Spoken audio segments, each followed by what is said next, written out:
Janganlah orang kaya bermegah karena kekayaannya. Janganlah orang pandai bermegah karena hikmatnya. Janganlah orang kuat bermegah karena kekuatannya. Tapi dalam hal inilah engkau bermegah. Bahwa mereka mengenal aku sebagai Tuhan yang menunjukkan kasih setia. Sesungguhnya semuanya itu kusukai. Manusia diciptakan seperti Tuhan. Kita tuh paling terhina kalau tidak dipercayai. Ada berapa suami berkata gini, alasannya, percuma Pak Arifin, suami istri saya gak percaya sama saya, mesisan katanya, mesisan sekalian aja saya selingkuh. Oh ya, lu mau masuk neraka? But great is the faithfulness of God. Satu rahasia kita perlu tahu, only God is faithful. Bagaimana jadi suami yang faithful? Bagaimana jadi istri yang faithful? Dipenuhi oleh Tuhan. Ada saya terima SMS yang agak ngawur dan kurang alkitabiah, tapi mungkin dari hasil pengamatan. Laki-laki makin kaya makin nakal. Wanita makin nakal makin kaya, katanya saudaraku. Nah, ini gawat nih saudaraku. Jangan ditulis ya, itu bukan ayat firman Tuhan. Tapi dia bilang laki-laki makin kaya, makin nakal. Enggak, di sini enggak. Makin kaya, makin jadi berkat. Wanita makin nakal, makin kaya katanya. Gambar wujud Allah di dalam Ibrani 1 ayat ketiga. Itu adalah karakter. Dari mana orang bisa melihat Yesus pada kita? Ketika engkau dapat dipercaya. Pegang janji sekalipun rugi. Siapa Tuhan yang boleh naik ke gunungmu yang kudus? Orang yang bersih tangannya dan yang murni hatinya. Yang di mulutnya tidak terdapat dusta. Yang berpegang pada sumpah sekalipun rugi. Dialah yang diberkati oleh Tuhan.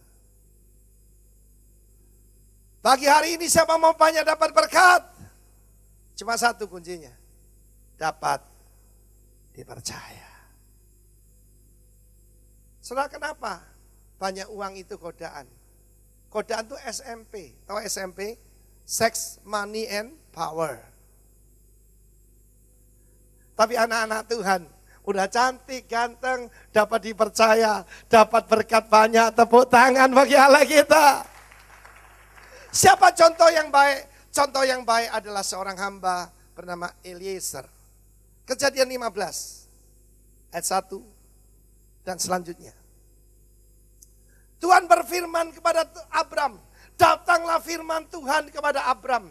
Ketahuilah saudara, ini pertama kali di dalam Alkitab ada perkataan firman Tuhan datang kepada manusia. Pertama kali.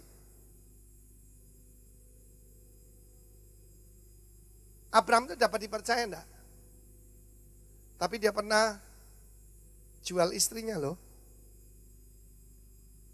Ada orang berkata dengan lebih lugas, Abram pimping his wife. Jadi mucikari. Dijual kepada Firaun. Tetapi kemudian dia bertobat. Dipercaya barang, dipercaya uang, dipercaya emas, perak, dan dipercaya istri. Kalau saya baca Kejadian 13, dia tuh berperang, saudaraku, Kejadian 14, untuk menyelamatkan Lot. Bagi dia, orang lebih penting dari uang ataupun barang. Bisa aja dia berkata, EGP, emangnya gue pikirin, ini Lot ini nggak tahu diri, kemenakan kurang ajar, biar aja.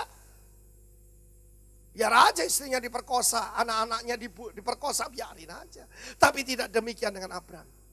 Bagaimana Tuhan bisa mempercayakan satu bangsa kepada Abram, kalau satu kemenakan aja dia tidak urusin. Ada orang berkata, Pak,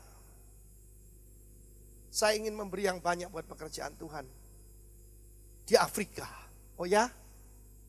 Sudah ngurusi ponaanmu? Loh Bapak, dikasih tahu sama istri saya. Enggak, kan ada kemenakan meminta dibayari uang sekolah. Ponaanmu kamu enggak kasih duit kok ngasih orang Afrika. yang kamu tidak kenal. Tuhan memanggil kita jadi distributor, bukan konsumen. Kemudian Tuhan berkata, jangan takut Abram, akulah perisaimu. Buktinya tidak ada satu panah ataupun pedang yang datang ke tubuhmu, bukan. Akulah perisaimu. Upahmu yang sangat besar. Upahmu sangat besar ini, your exceedingly great reward. Ayat kedua, kita baca. Abraham menjawab, ya Tuhan Allah, apa yang kau berikan padaku? Karena aku meninggal dengan tidak punya anak. Dan mewarisi rumahku siapa? Eliezer orang Damsyik itu. The heir of my house. Heir di sini adalah Ben. Ben itu putra. Jadi diangkat jadi putra, diwariskan. Ayat ketiga. Ditunjukkan bagaimana seorang hambaku itu, yaitu one born in my house. Artinya ayah dari Eliezer adalah seorang budak dari Abram. Hamba. Dan Eliezer ini terlahir di rumahnya Abram. Dan dia seorang yang setia. Meningkat dari hamba seperti Yusuf itu. Dari hamba muda jadi hamba yang lebih senior. Jadi supervisor, jadi manajer, jadi presiden, direktur.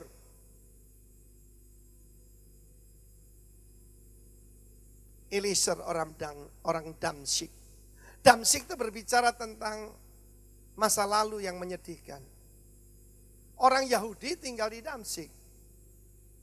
Pasti mengalami banyak penghinaan, banyak mengalami tekanan. Tapi dia seorang yang setia. Saudaraku, dalam Amsal 20 dikatakan banyak orang menyebut diri baik hati. Banyak orang menyebut diri baik hati. Orang setia di mana aku mendapatkannya.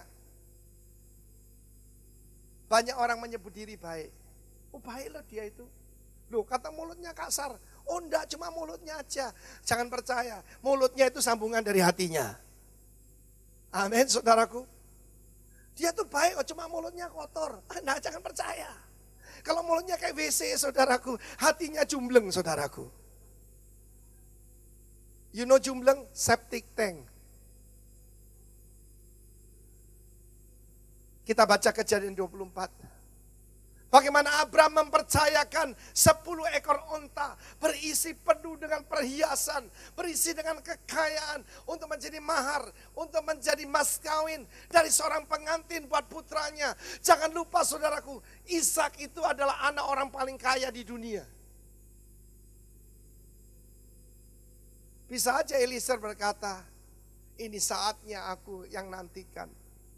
Kalau dia selewengkan duit tuannya tahu nggak? Nggak mungkin. Zaman dulu nggak ada GPS. Amin saudaraku. Dia bisa selewengkan. Dia bisa kawin 100 orang Badui. Orang Beduin bukan Badui. Dia punya kekayaan yang luar biasa, dia selewengkan. Oh bertahun-tahun aku jadi hamba, ini waktunya menikmati. Tidak saudara, dia tidak ambil satu potong pun. Dia seorang hamba yang setia. Ishak gambaran Tuhan Yesus. Ribka gambaran gereja Tuhan. Abraham adalah gambaran daripada Allah Bapa. Eliezer gambaran saudara dan saya. Amin. Apakah kita setia? Atau kita pakar makan tanaman? Saya pernah ketemu orang yang ngawini menantunya sendiri. Menjijikkan saudara.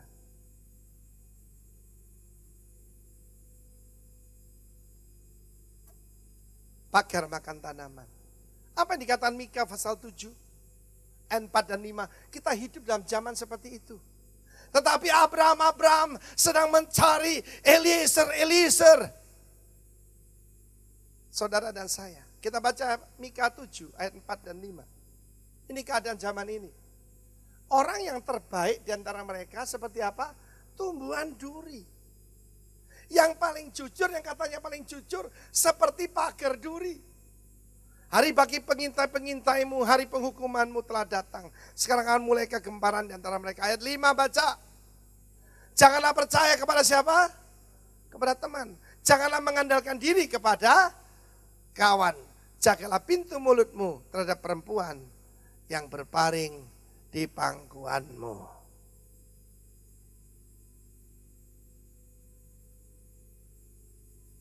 Diam sebentar. Apakah kita kawan yang bisa dipercaya? Apakah kita teman yang bisa diandalkan? Satu hari saya mendengar satu berita. Ada seorang ibu menuntut cerai suaminya. Kenapa? Suaminya itu waktu menikah, itu di bawah tangga, itu ada satu ruangan kecil yang istrinya tidak boleh ngotek-ngotek di situ. Waktu menikah memang suaminya sudah cukup berumur dan dia tidak pernah tahu masa lalunya. Satu hari entah kenapa kuncinya ketinggalan. Sudah menikah lama dia pengen tahu. Saudara ketika dibuka, waduh saudara. Dia hampir pingsan. Suaminya itu ternyata kriminal kelas berat saudaraku. Dia bukan Kristen ya, dia diceraikan suaminya. Di Amerika gampang. Sekarang itu yang menyedihkan di Amerika. Saudara, begitu banyak pasangan bercerai.